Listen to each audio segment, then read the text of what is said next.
Hello, everyone. Welcome to another edition of Trap Chat.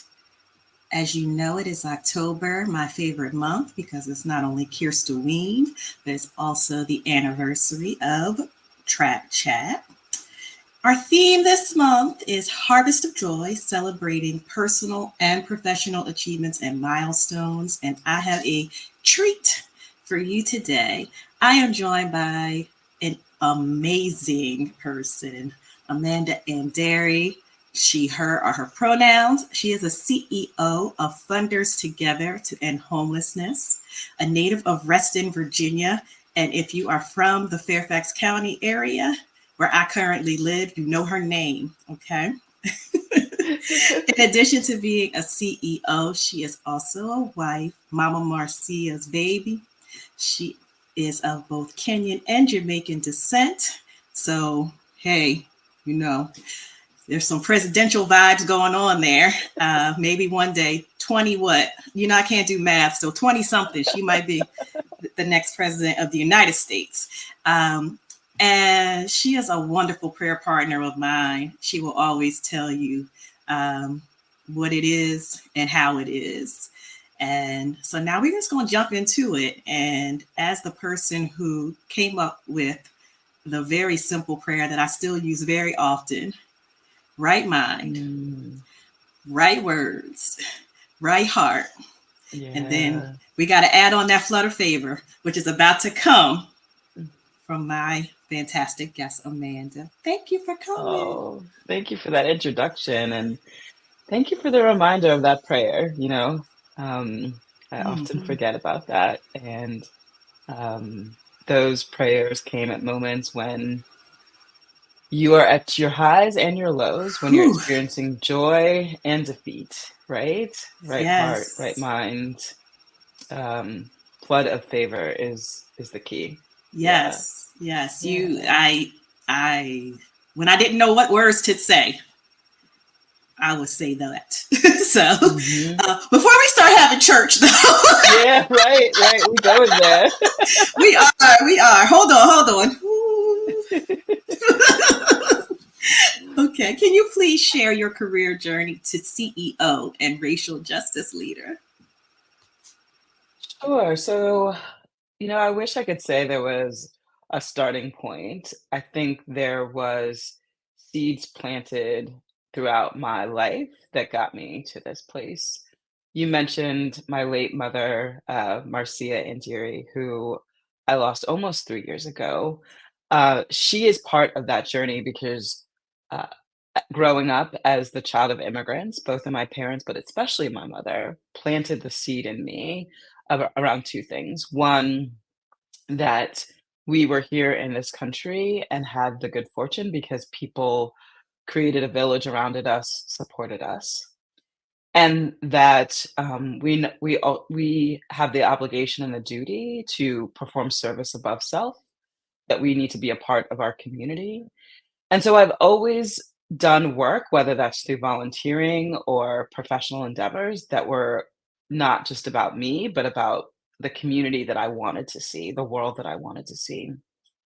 And I originally thought that would mean getting into politics, oddly enough, and working on the Hill, which is something that I did. And then something didn't feel right to me about that work because I realized the people that were coming into the office that I worked for didn't represent the people on the ground. And I wanted to figure out why that was. And I had also done some work in fundraising and development for nonprofits. And what I realized was that most organizations who are doing the work on the ground, who are the closest to the problem, and who center people in the community don't have the resources to do the robust advocacy, activism, organizing that will make the conditions that they're treating obsolete. And so I went into the work of fundraising and development and external affairs because I thought that if we could just get more capacity to organizations, that they could do the both and. And that was somewhat true. So I started on a journey, actually in a local organization in Reston, Cornerstones, leading their development department, eventually getting promoted to vice president of external affairs, where I managed our community programs, our volunteers, fundraising, communications, policy, all of that. And my boss at the time, who's still the CEO, Carrie Wilson, saw something in me and said, "You should really be a CEO one day." And so encouraged me to go for a fellowship, the Future Director Fellowship, which I completed in 2008. And shortly after, I got my first executive director job running a similar organization in Fairfax County called Facets, also working on ending homelessness and ending poverty. And I really enjoyed that work. I didn't wake up one day and say I was gonna be a CEO. I woke up and said, "I want to give back to community," and that looks different for various folks.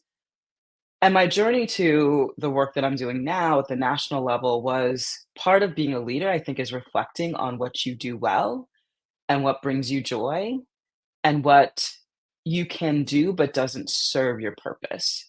And so running direct service organizations is true ministry work. It is such tough work. It is 24 hours. And I realized that that work wasn't my purpose and my joy. I did it well, but I wanted to work on the bigger systems issues that were driving the necessity for us to have organizations in the wealthiest one of the wealthiest counties in the country, that there were so many organizations dealing with poverty. We have to go bigger and more upstream. So I had some failed leadership in that. I ran a national organization that I eventually had to close down and merge with another organization. And then in a little bit of desperation, found my path to Funders Together. I thought, well, I know homelessness and housing. I know philanthropy. I can do this for a little bit and then find my path somewhere else. But what God had for me was to be at Funders Together and to be one of the few Black leaders in the national space around housing and to do the work of making sure that the movement to end homelessness, the movement in housing justice started to focus on racial equity because it hadn't before. And so there was a few of us who took a leap of faith, who disrupted with love, who often were in rooms where we weren't welcomed by some and welcomed by others, that started to have the conversation about what does it mean to center racial equity in the work. And that was about almost 9 years ago, and now it is absolutely part of the work of our national movement and many local movements, and Yeah. so that's my journey. Whew. So I don't even have to ask you the second question because you just took me through your entire, 2 decade of advocacy work and Mhm. walked us through what initially drew you to it. Um, Yeah. but moving on to where you are now as the CEO of Funders Together to End Homelessness, you're also a Mhm. leader in various racial equity initiatives outside of that as well. So, my question is, how do you navigate the challenges you encounter while staying focused on some of the things you just touched on, which are the long term goals? Yeah.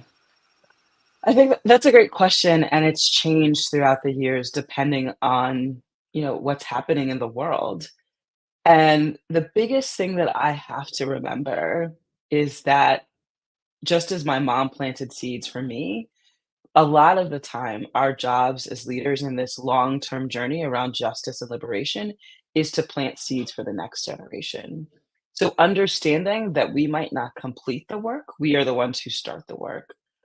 So that definitely helps because if you think that your leadership will be the one that gets us to complete justice or liberation, you will get so frustrated, right? Because this work, people go forward. We saw that in 2020. People start to regress. We're seeing that as now. People start to attack when we actually Woo! gain power. And so you have to keep steady in that. And then you also have to have joy. I didn't have joy for a long time in this work because I was so had like focused. And then Mm-hmm. I realized like part of equity and justice and liberation is building community. Part of community is having joy in the work that you do, even when it's hard. And so that keeps me focused, is finding joy in the simple and the big things, and also giving yourself your flowers and your credit when you make big wins. So that's what keeps me grounded. My faith, of course, the people around me, but those things have kept me grounded as a leader. So we're going to stay there, maybe pull another aspect out of you Mm, besides joy and community and your faith. Um, because I always like to do my high level research on my guests, even ones that I know, and the topics that are important to them. And mhm. unfortunately, we're at a place where homelessness is a big deal that we're not talking about enough. Well, it doesn't seem like nationally we're talking about it Yeah. enough. And sadly, the US is on track to set a record for the number of people who are living on the street. And I want you to be able to make a distinction here too, maybe once you answer this question, of the difference between being unhoused and living on the street. Like those are not Yeah. necessarily the same thing. So how do you maintain your commitment to this critical work when, as you said, systemic change feels very slow moving and oftentimes stalled? Like Yeah. we're not moving at all. Yeah. And I will say people are talking about homelessness, but in ways that are not helpful, in ways that are void of humanity, of ways that we're not seeing each other. So a lot of the talk around homelessness is around ticketing and arresting people, punishing people for being outside, rather than thinking about the solution. And we just lost a major Supreme Court case that basically makes it illegal to live on the streets. And that's gonna be really interesting as we see a lot of hurricane recovery and people who are gonna be on the streets because of a natural disasters versus structural disaster. The result is still the same, right? So and yes, we are seeing records amount of people experiencing homelessness and housing insecurity because we have not invested in housing in a way that says it's a human right, that we need an abundance of housing for all people in all communities. And so I think a lot of people think it's a personal failure. It is not, it's a structural failure. And so what gives me hope is that we have people every day who are working on the ground to bring people home, to create new opportunities for people, and those folks, even working through a pandemic and working through an more resources and then less resources, and the political climate that comes with homelessness, are still committed to the work. Mm-hmm. And I feel like I work for the people who are unhoused as well as I work for the people who are helping the people, and so that keeps me motivated. To your question about the difference, we've used various different terms in my time working on this issue. We've said people experiencing homelessness, we now say unhoused. I think it's important to recognize that homelessness, people still have homes because home can be the community that you're in. We're Mm-hmm. talking about the structures of housing that allow you to feel more at home in your community.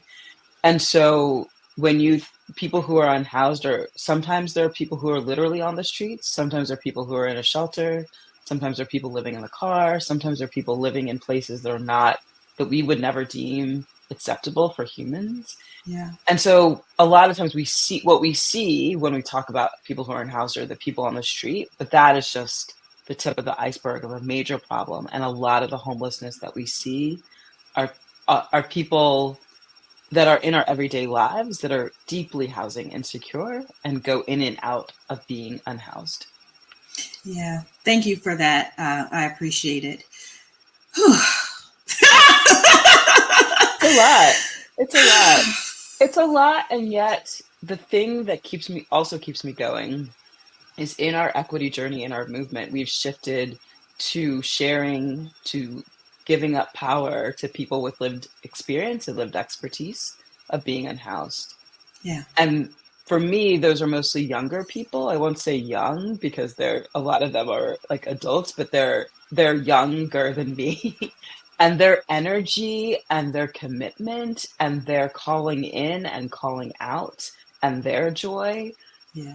brings me hope. Like these are some am I allowed to curse? Of Probably not. course. Oh, I was gonna say these are some badass leaders You who are are so you are you I don't have the you mouth are. of you of some of our friends in She the just said, collective "Wait, did you space. hear her call me out?" She said, "I don't have the mouth of you." Oh, I bet you and maybe our friend Sarah is what I was gonna say. Sarah, I'm With sorry you all are love. catching strays today. But I yes, know. I thought you were going to say, I knew, but I'm going to be transparent. I knew you were going to say ass. And I was like, she going to say something real vanilla like I ass. know. I know. People always get on me because they're like, I'm afraid to curse around you because you never curse. And I always remind them, so when I do curse, you know how angry I am because I don't ever curse. And it's not because I'm prude or like I appreciate people who curse. It's just not how No, you I've just don't rolled use over. that language. Yeah. Yeah. Unless when I'm really angry. Yeah. Anyway, back to my point, badass young leaders with lived expertise, not just of being unhoused, but the intersectionality of oppression and racism. And they the topic is heavy, but they give me hope because they Okay. never lose hope. They believe that we can fix this problem. Okay. So is that Yeah. you're looking ahead to how you see the nonprofit sector and the public policy evolving to support racial and housing justice in the coming years? Is it through these badass young people? Some of it is. I think there's a few things that could help us move forward. Okay. One, we need to make space for new leaders. We, myself included, are operating in this nonprofit industrial complex where we are creating more industry than actually creating movements. Ooh. And some of it is because we are in the business of doing the work rather than thinking about how do we work ourselves out of a job. And so I think the nonprofit sector, public policy really needs to think about, we always say seeding and seeding power with the C and the S Okay. to people with lived expertise, and that's people with many intersectional identities. And we need to think about what does it look like to realize our work is political, it is wrapped up in liberation practices. And if we actually want to see a time where we're not working on these issues of people's basic needs, then we need to fundamentally change our relationship with things like housing and food and resources. And and that means doing our work differently. And so the looking ahead means totally changing our perception of how we engage with public policy, with lawmakers, with politics, and being more bold. I love that. Thank you. Okay. Sadly, we have come to the last question in the main portion. Okay, okay. You've given us so much to think about. I do want to fully transition back to joy. Okay. Hmm. So, thinking about the theme of Harvest of Joy, celebrating personal and professional achievements and milestones, can you share a defining moment in your career where you knew your hard work was paying off? Yeah, so I think about right after we were coming, the pandemic hasn't ended, but we were starting to get back in person. And one of the first in-person convening speeches that I did, I hadn't spoke in front of a live audience in a really long time. And to see so many people committed to the work of racial equity and to honor the fact that many of us kind of fought for it in ways that were joyful, but also um, harmful. And those leaders committed to carrying the torch made me realize that like I've done well here and I feel appreciated. I feel like I got my flowers, but I also know there's tons of work to do. And it's the big systems work, but it's also the interpersonal work when someone says, "You've made me feel seen. Yeah. I couldn't have done this work if you hadn't said the thing I couldn't say. I needed your voice in the room." Those are the moments, those interpersonal moments where I can hold space, particularly for Black women, that I feel most aligned with my purpose and most joyful. Well, I appreciate you and I thank you Oh, thank you. always. Okay, it's time for rapid fire. This Oh, is my good favorite gracious. part because I get to Okay. learn. I get to learn more about people, and I'm often surprised by their answer because, especially when it's someone like you who I've sat down with and shared a cold and hot beverage a time or Yeah, two. yeah. Which, yeah, yeah. I think I know what you're going to say, but I'm always surprised when someone says something that takes me by surprise. So I'm excited Mhm. about this part. Who is a well-known and or lesser known historical or contemporary figure who inspires you and we should learn more about? This is so hard. So, so hard. I thought this was going to be easy for you, and It I is not. It is uh, not. I mean, I could list like 5 or 6 people, but I have been really leaning into the work of Angela Davis okay. and um, what liberation means to her, because she's still alive and speaking on it. And so those are I feel like she's also misunderstood. And so really trying to lean more into her writings and teachings. I thought for sure you were going to say your mother. Oh, well, I did.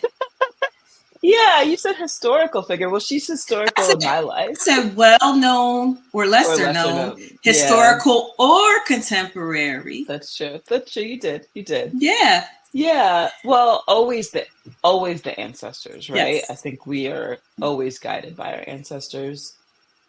And the thing that I love the most about my mother is she instilled in us reading all types of books that she was even challenged by and she didn't Mm, agree with. And so I remember like my parents like had an actual physical library in our house and those nice. like musty old 70s library books, uh and Asada Shakur, Angela Davis, bell hooks, all of those were like my comfort Mm. because of my mom's library. So you're right. It's both and. Yeah. Okay. Okay.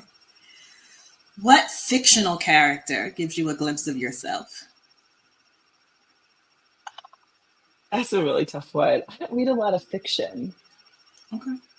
What So I'm about having a from a movie or movie or a TV show. TV show? I'm struggling with that. I mean, of course there was a time where all of us wanted to be the Olivia Pope of the work. I don't know if that to me is germane anymore. So I don't know. I don't know. You no. No, Well, I'm not giving you that so energy. no. And I need to pull it back because Olivia Pope is based on a real person. So I'm not trying to Right. disparage a black woman ever. No, that's Yeah, not what yeah. I'm saying. I just think the way sometimes her character was portrayed does not align with your morals and values, No, no, no. so You're to right. You're speak. right. That's why I Yeah. said I think it's more the fixer aspect of Gotcha. her, like the person who goes in and fixes the thing. But yeah, definitely not aligned with like my values. No, So yeah, I'm really struggling with like a fictional character. that's Maybe we okay. come back to that. Maybe you we need to make one that align with you. We need to pull some pieces from some different people. Yeah, I yeah. think so. I think growing up, I wanted to be like Claire Huxtable. Yeah, Yeah. yeah. And yeah, I mean, there's a piece of that. There's pieces of Black fictional characters, right? Yeah. Like, definitely her way of telling people where to go and how to go there is exactly who I want to be most of the time. For Yes. sure. Yeah. Here comes my most challenging question for myself because I Mhm. can't say the word. What is your favorite empowering? See, I cannot say that word. You got it. No, that's not right. Sorry, mom. What is your she always gets on me about my accent and not being able to say that. What is your favorite empowering quote? At the moment, it is joy is the resistance to the oppression we face. I love that. Thank Yeah. you. Ooh, I don't know the answer to this one. If you could spend a day shadowing someone in a different profession from your own, who would it be and what would you hope to learn from them? This is such a good question. I think I would really like to spend a day shadowing Black women doctors Ooh. because I've learned so much in some of my own health journeys. The importance of people who understand the science and the psychology. So not Mm. just physical doctors, but people in the mental health space. I'm Okay. so enamored by how they can hold space for other Black women as they face physical and mental challenges. And I just would love to shadow them and learn from the ones that are are really listening and caring to their community. That's a good one. That's a really good one. Ooh. What's your go to song, songs, or music genre when you want to hype yourself up to conquer the day?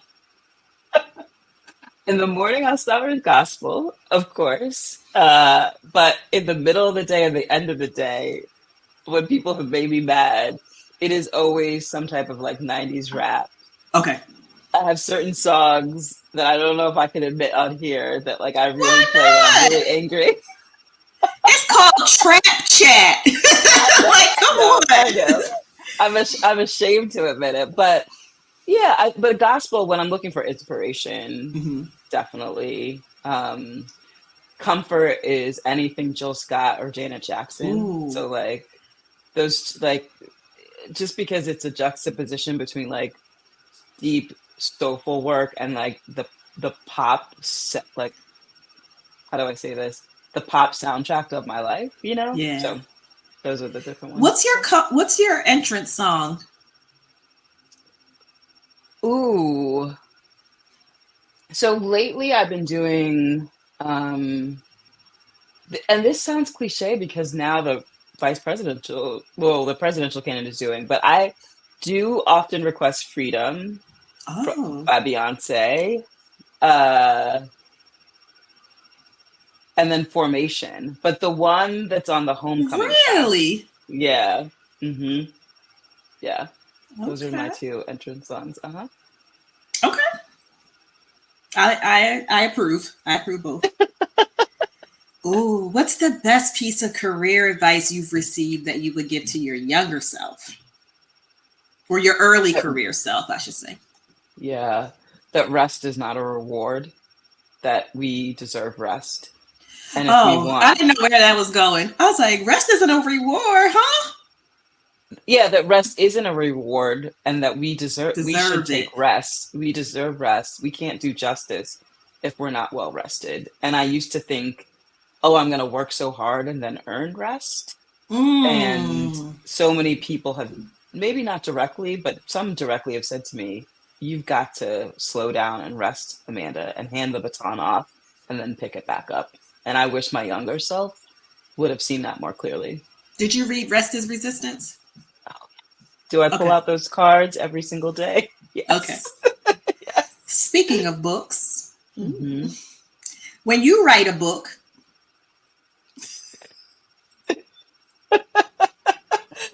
Oh, describing your career so far, what is the title going to be?